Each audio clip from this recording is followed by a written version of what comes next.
सुनो, एक गिलास पानी देना। क्या? एक गिलास पानी ले आओ। ना तो मैं आपकी नौकरानी हूँ और ना ही आपका छोटा भाई जो आपका हुक्म सुनते ही दौड़कर आपके लिए गिलास पानी ले आऊं। मेरे बाप के घर में मेरे एक इशारे पर 10 नौकर हाथ बांधे खड़े रहते थे। ये मत भूलिए कि मैं एक अमीर बाप की एक लौती बेटी हूँ। आप तो उम्र में बड़े हैं ना, किससे किस तरह की बात की जाती है इतनी तमीज तो आपको आनी चाहिए। Mind it.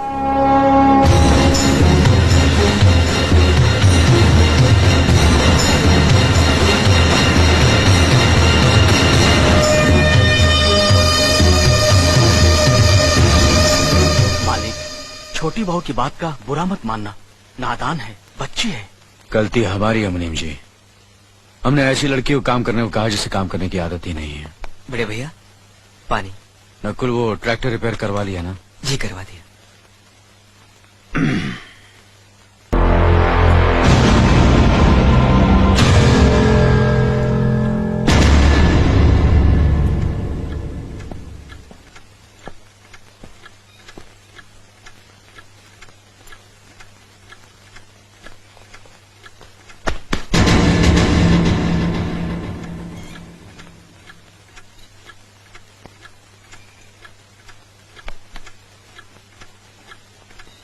इसे मैं फेंक देता हूँ बड़े भैया, आप चाहिए।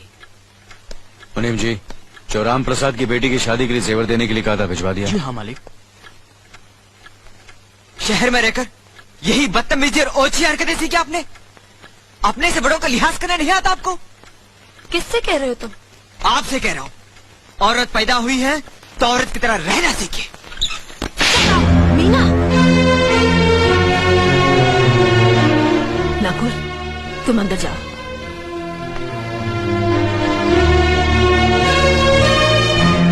पागल हो गई हो तुम? औरत होकर एक मर्द पर हाथ उठाती हो? इतनी ऊंची घराने की बहू होकर ऐसी नीच हरकत, शर्म नहीं आई तुम्हें? कौन सा ऊंचा घराना? ये यहाँ सिर्फ एक आदमी राजा है और बाकी सब उसके गुलाम। मीना, चिल्लाइए मत। आप मेरी सास नहीं है। जिस तरह आप इस घर की बहू है वैसे मैं भी हूँ। बहू हो तो बहू की मर्यादा में रहो। मर्यादा की रस्सी में तो आप जैसी जाहिल और गवार औरतें बनती हैं। मुझ जैसी पढ़ी लिखी मॉडर्न जमाने की लड़की नहीं। Uneducated idiots. Excuse me. I am not an illiterate. I am a graduate from the University of Allahabad. I am aware of the modernization of women, but I have not forgotten my culture, my customs, my traditions and my values, and most of all, I never ever forget that I am an Indian woman. Modern जमाने की औरत भी औरत ही होती है। उसे भी मर्द ही ब्याह कर ले जाता है, मर्द को ब्याह कर वो नहीं ले जाती। जमाने ख्याल और लिबास बदल देते हैं, औरत के शरीर की बनावट नहीं। लोग तुम्हारे ख्याल की लड़कियों को लज्जत का सामान भले ही समझते हो, इज्जत के काबिल कोई नहीं समझता। इज्जत आज भी उन्हीं औरतों की होती है जिनकी आंखों में हया हो, लाज हो, शर्म हो। हम नहीं कहते कि तुम बंदिशों में रहो, लेकिन अपने दायरे की सीमा को मत भूलो। लड़की जब अपने माँ बाप के घर होती है तब उसके कांधों पर अपने ही घर की इज्जत का बोझ होता है, लेकिन जब वो बहू बनकर ससुराल जाती है तब उसके कांधों पर एक नहीं 2 परिवारों की इज्जत का बोझ होता है। आज जिस तरह तुमने नकुल को तमाचा मारा, अगर उसी तरह उसका भी हाथ उठ जाता तो तुम्हारी क्या इज्जत रह जाती? कभी सोचा तुमने? क्या बात है मीना?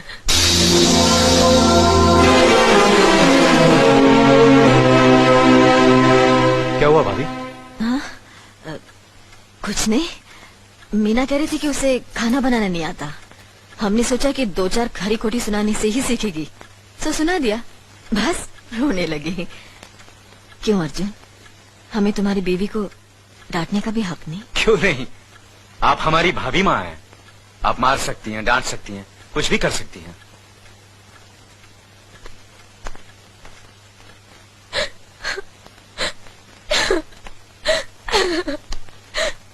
मैंने भूल की जो मैं इन लोगों के बीच आ गई। मेरी तो इस घर में कोई इज्जत ही नहीं है। जब देखो तो सब मेरी इंसल्ट करते रहते हैं। मैं कब से रो रही हूँ, तुम पूछ भी नहीं रहे हो कि मैं क्यों रो रही हूँ। बेकार हो रही है तो कौन पूछेगा? अच्छा, तो मैं तुम्हारे लिए और इस घर के लिए बेकार हो गई हूँ। अरे बेकार तो तुम हो गए अपने परिवार के बीच में रहकर। मैं कब से बोले जा रही हूँ और तुम हो के सुन ही नहीं रहे हो। इंसान की चीख सुनकर लोग शुभ अशुभ का विचार करते हैं, लेकिन जब मेंढकी को जुकाम होता है उसकी चीख की कोई परवाह नहीं करता। ये मत भूलो कि जब मेंढकी चिल्लाती है तो आंधी और तूफान आते हैं। आंधी और तूफान आएंगे तो उसका नतीजा तुम्हें ही भुगतना पड़ेगा। तो फिर ठीक है, अब मैं तुम्हारे साथ तब भी रहूंगी जब तुम मेरे साथ मेरे डैडी के घर रहोगे।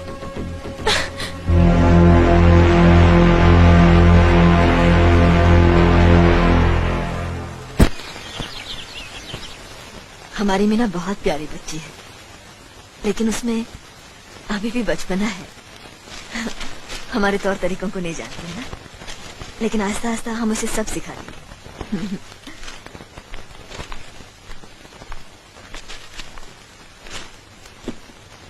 बड़े भैया, ये अपने घर जाना चाहती है। जाना भी चाहिए, 4-5 महीने हो गए, मायके की याद भी आती होगी इसे। और अर्जुन, तुम्हारे ससुर जी तुम्हें कई बार बुला चुके हैं, तुम भी कुछ दिनों के लिए हो आओ, तुम्हारा मन भी बहल जाएगा।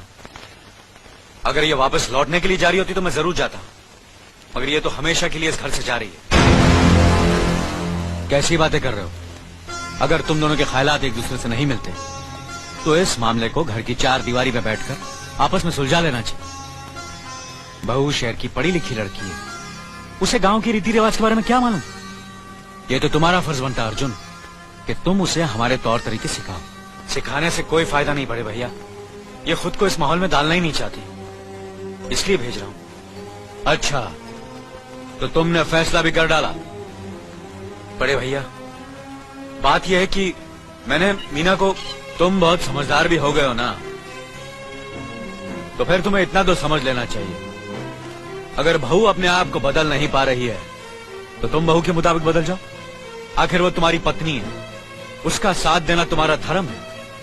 तुम्हारे भरोसे ही तो उसने अपनी सारी जिंदगी सौंप दी तुम्हें।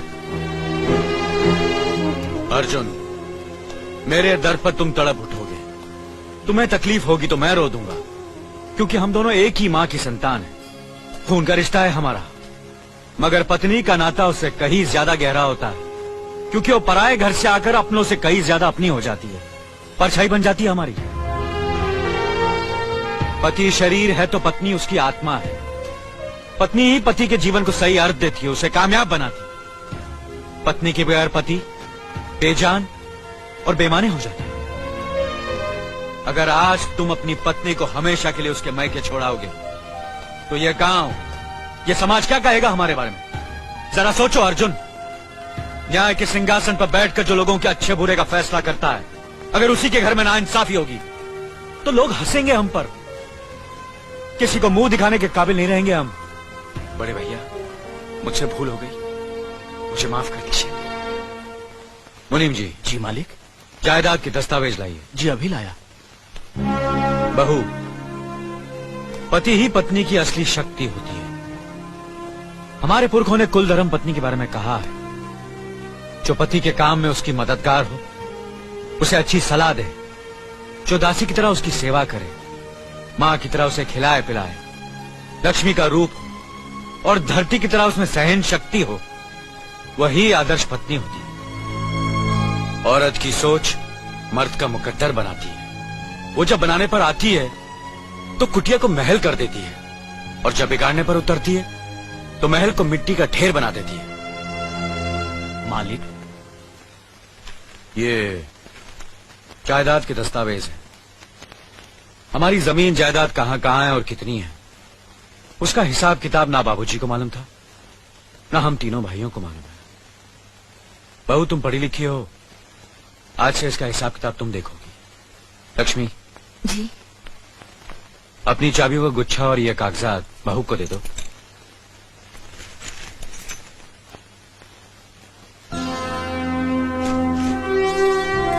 आज से तुम इस घर की मालकिन हो। तुम जहां कहोगी, जिस कागज पर कहोगी, हम तीनों भाई चुपचाप आंख बंद करके दस्तखत कर देंगे। जैसा कहोगी वैसा ही करेंगे। बस एक ही विनती है बहू,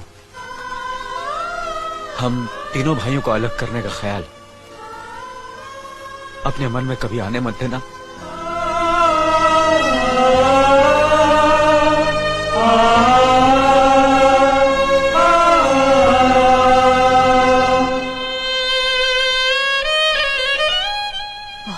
किया तुमने बहू, बहुत अच्छा किया। इनकी आंखों में आंसू देखने की हमने सपने में भी उम्मीद नहीं की थी, लेकिन तुमने हमें दिखा दिया। बहुत अच्छा किया तुमने, बहुत अच्छा किया।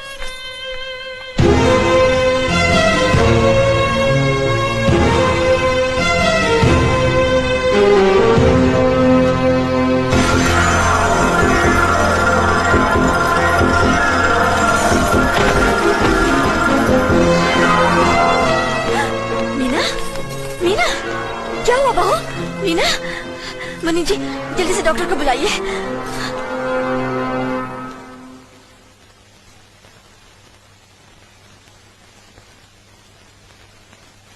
घबराने की कोई बात नहीं, ये माँ बनने वाली है।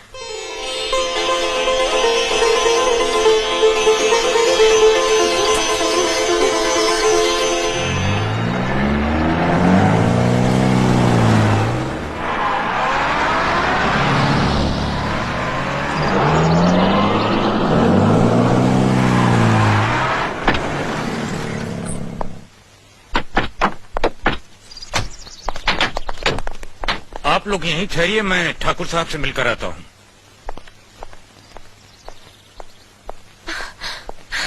डैडी, डैडी, कैसी हो बेटी? What a pleasant surprise. आने की खबर भी नहीं की।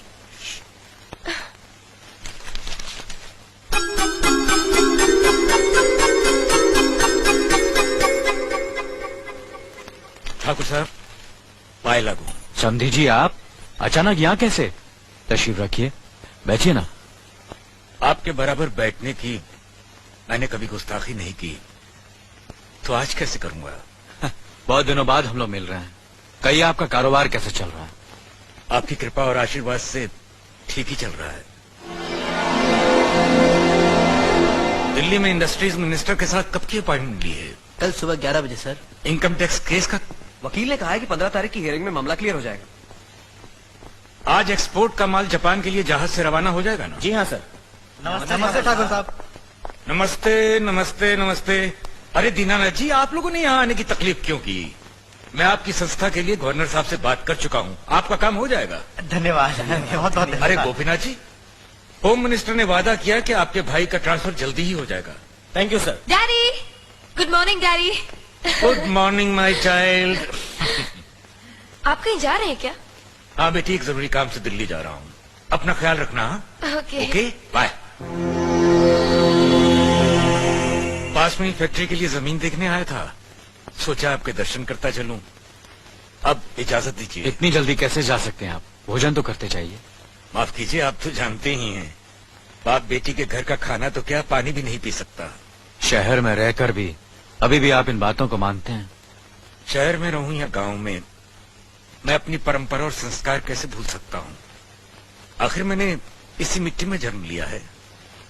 अच्छा, चलता हूँ। अजी, कम से कम बेटी से मिलकर उसकी कुशलता तो पूछ लीजिए। ये क्या कह रहे हैं आप? मैं इतना ऊंचा नहीं हूं कि अपनी बेटी की कुशलता पूछकर आपका अपमान करूं।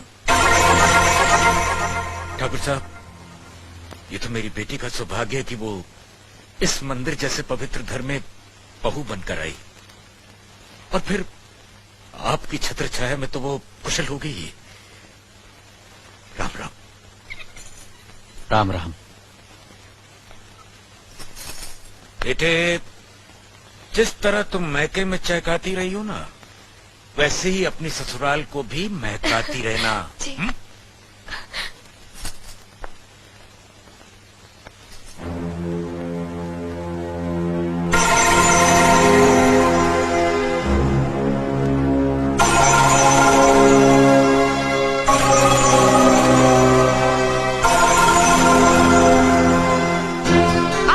बड़े हैं ना, किससे किस तरह की बात की जाती है, इतनी तमीज तो आपको आनी चाहिए। Minded, minded, minded, minded, minded. बड़े भाई, मुझे माफ कर दीजिए। क्या हुआ? मुझे माफ कर दीजिए। ये क्या कर रही हो? अपने पापों का प्रायश्चित कर रही हूँ। मैंने आप जैसे देवता का अपमान किया है, आपका दिल दुखा है, मुझे माफ कर दीजिए बड़े भैया, मुझे माफ कर दीजिए, मुझे माफ कर दीजिए। लक्ष्मी, मुझे माफ कर दीजिए बड़े भैया। बड़े भैया मुझे माफ कर दीजिए, मुझ पर तरस खा कर मुझे माफ मीना कर दीजिए बड़े चलो भैया। तुम ऐसे नहीं बैठना मुझे चाहिए, माफ इससे बच्चे पर असर पड़ेगा बेटे। मैं आपकी भी दोषी हूँ दीदी। आपने जेठानी की जगह माँ बनकर मेरी गलतियों को बर्दाश्त किया और मैं अभागन आपकी बेटी न बन सकी। मुझे माफ कर दीजिए दीदी, मुझे माफ कर दीजिए। अब चुप भी हो जा। तो हमने कब तुम्हारी बात का बुरा माना? हाँ बदले, रोते नहीं, रोते नहीं।